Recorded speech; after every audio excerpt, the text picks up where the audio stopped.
Yeah, we're gonna probably need four platoons to each side cars to help us. We got a couple hundred people. Both the Rochester police chief and business owners say they want people to come down to the East End and feel safe while enjoying their Rochester police are investigating a shooting that happened in the East End. So, what comes to mind when thinking about Rochester's East End? Is it row after row of bar after bar? Is it wild weekend nights of drinking and debauchery? Is it street brawls and other related crime?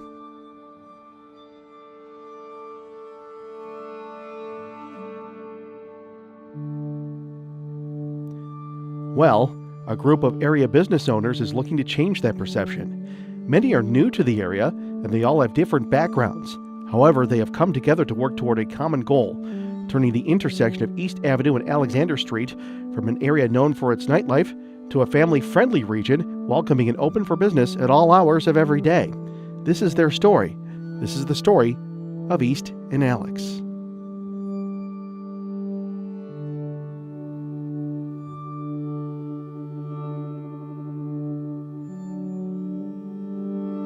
One of the first things we learned in speaking with members of the East and Alex rebranding effort is that they come from a number of different backgrounds, providing each with a unique perspective.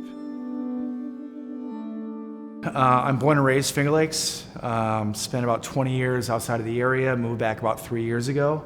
Caught wind of this concept, this idea, and spent about 6 months with a broker.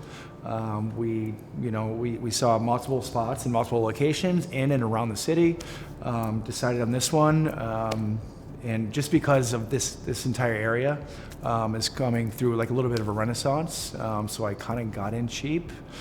So that was a big motivator on my part.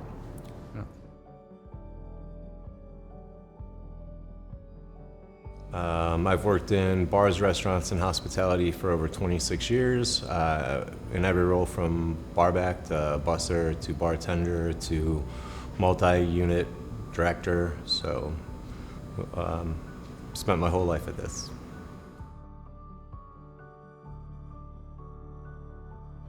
So the owners really chose this spot because it kind of has the most real estate as far as the sidewalks are involved. It's the epicenter of what is happening in Rochester. This is where everybody comes to meet. It's where you get off of the expressway. It's where you enter the main drag of what is downtown Rochester. And it really allows our guests to get here as quickly as possible from all parts of the city. I would also say, for me, I'm a big city proponent of city living, and I think that people who live in the city, especially who are invested in the city, should take time to share their positive experiences of living in the city. Despite their dissimilar experiences, each believes the key to a successful East and Alex rebranding is changing the perception of the area. This has been known as more of a nightlife corridor with, skewing younger and skewing towards fraternity and sorority and, younger demographic, which I value and love. And I think that needs to remain present in what we're doing here. But I think that what our group is trying to do is just, like I said, broaden the conversation and include more daytime business, more stuff for older and younger people to be able to come and experience the neighborhood in a positive way. A big thing for me would be the 500,000 people a year that are coming to Strong Museum. Push your stroller across the street, grab a piece of pizza, come over here, check out some of these places that are in the neighborhood. You're already parked. It's a short walk, and I think that you'll be pleasantly surprised by the amount of things that you can do in this neighborhood. It's not going to happen overnight. You can't change minds. We can only start plugging away and start making it happen individually as restaurant owners, as business owners, and I think it's almost like a mentality is if you build it, they will come. So you set that groundwork. You put your foot down, your thumbprint, your foot stamp, and like it's just going to happen. But we just got to be diligent on what we believe in, and it's going to happen. Yeah. I think realistically speaking, the largest obstacle we have to overcome is that stigma, that it's an unsafe neighborhood, that it's a neighborhood that you can't feel comfortable leaving your car parked on the street. I think that stigma also holds true to the city itself, and kind of showing the leaders of the city what we have to offer and who we are as a group of business operators and business owners that are here to change what the normal was and aid into making it something that is beautiful for generations to come, not just this generation now, not just feeding into what the millennials believe is what needs to happen and making it again, that inclusive, beautiful spot to be. One of the biggest components of the effort is the beautification of the Easton Alex neighborhood. Rochester City administrators are hoping to play a vital role in this initiative. We really want the members, the business owners, to really take ownership of things, which is what they're doing. And now having a group that's meeting on a regular basis actually makes it easier for me to make sure that if there are things that we can help with, that we do. So some of the things that they're looking at with banners and the snowflakes for the holiday things, there's a lot that goes into that. If they want them lit, we have to get to RG&E. Is RG&E going to even let us use some of the poles, and who's going to pay for that? So then you have to go back to the membership and say, okay, if you're going to purchase these, you're also going to have to pay for the use of electricity. So there's a lot of variables that come into play when we're trying to do beautification and you're trying to unify, right, a district. So they're looking again to brand, get themselves so you can say, oh yeah, I love going down to Easton Alexander, right? So Easton Alex is working on that brand to make sure that people know how fabulous it is and what different things they have to offer, daytime stuff as well as nighttime stuff.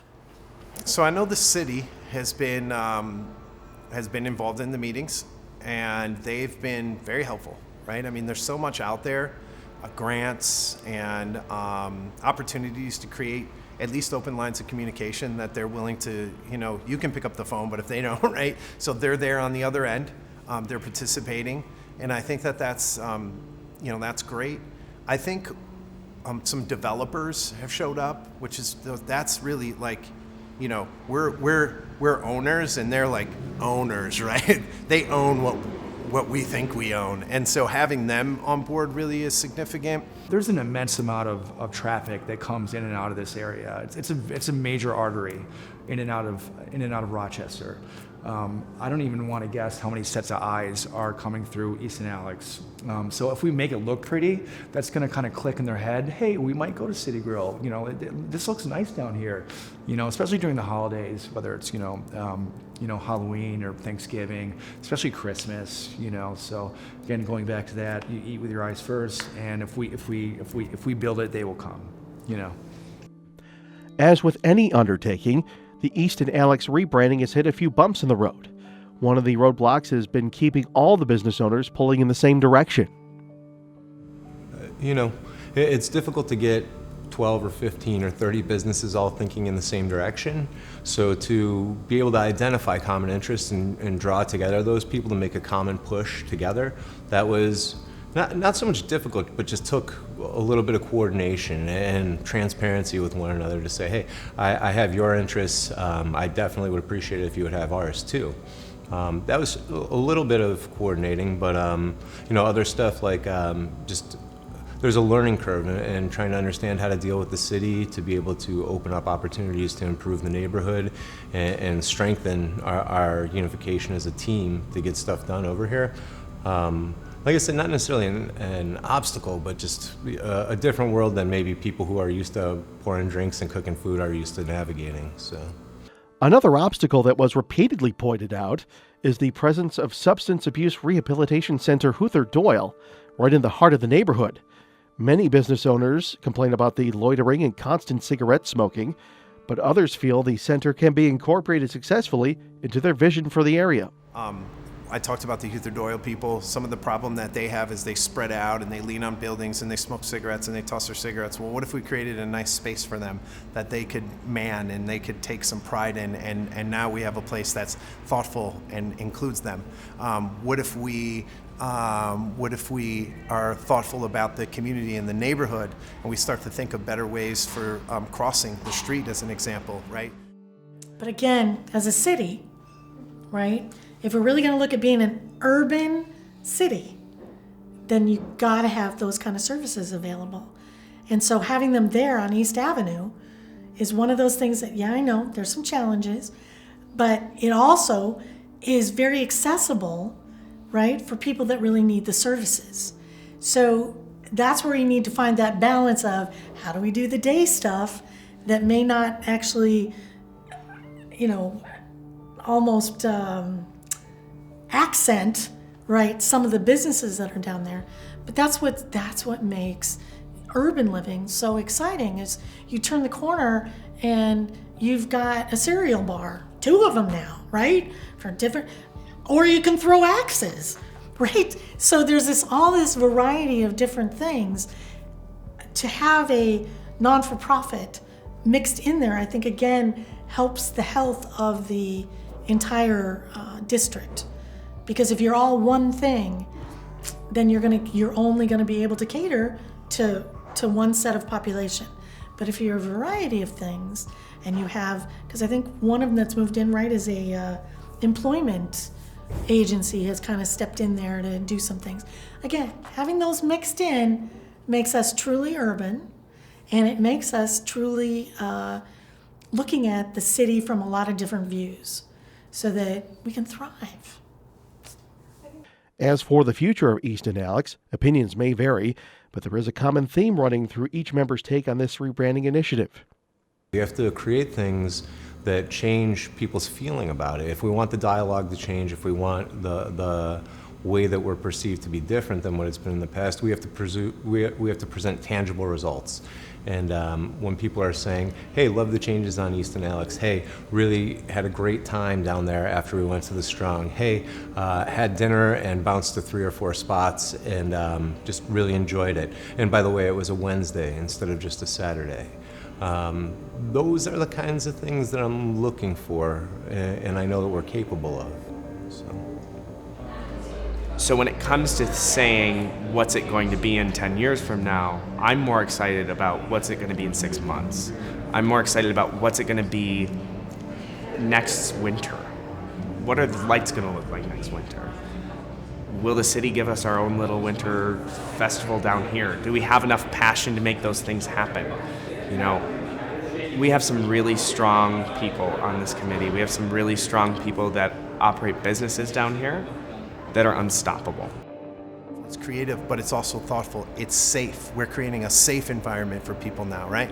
So when these things all start to bleed together, that's what I would see. I would see and people, that thoughtfulness it will start, but it will trickle down. When a guy is smoking a cigarette, he is not going to throw the cigarette, just flick it, out the window driving by, or while he's out in front of a place. He's gonna think, I'm gonna put this here. I'm not gonna spit my gum out. I'm not gonna, I use the word, I use this twice now, but I'm not gonna go pee on that wall. I'm gonna be like, I think that's like, when we start to be more thoughtful, I think that's gonna be, and all those things combined are gonna be a big deal. Inclusion, not everything, let's include everybody. Let's make sure everybody feels included. There's been some news stories, there's been some things in this neighborhood, and we can't just pretend they're going to go away. Let's be thoughtful. Let's include people. Let's make sure that everyone feels comfortable here and feels like they're a part of it. Whether they choose to continue to come here or not will be on them, but let's make sure that everybody feels welcome.